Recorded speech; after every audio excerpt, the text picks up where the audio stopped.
Brian Lee O'Malley's Scott Pilgrim series exemplifies how popular culture and comics can come together in a fantastic but natural way.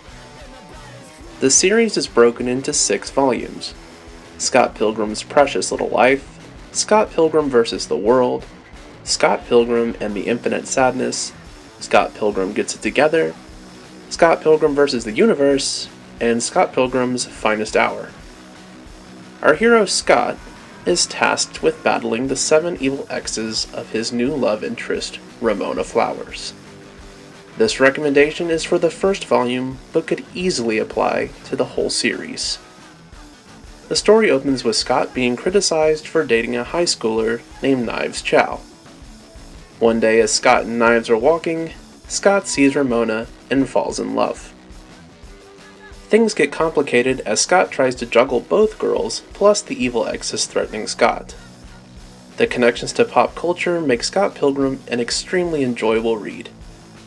The band that Scott plays bass guitar in is called Sex Bob-omb, which is a reference to a Super Mario Bros. Character. Scott wears a jacket with an X-Men patch on the sleeve throughout the story. The character Scott Pilgrim is actually named after a song by Canadian girl indie rock band Plumtree. He can be seen wearing a shirt sporting their name in numerous panels. Crash and the Boys feature 2 bits of popular culture. The drum kit sports the logo for popular comic series and name of classic pop band The Archies, and Lucas Crash Wilson is wearing a Kinks shirt. The first book wraps up with a battle between Matthew Patel, Ramona's first evil ex, and Scott. In a battle reminiscent of a video game meets a Bollywood production, Scott manages to defeat Matthew. Once he is vanquished, coins are left in his stead, which itself is a reference to River City Ransom.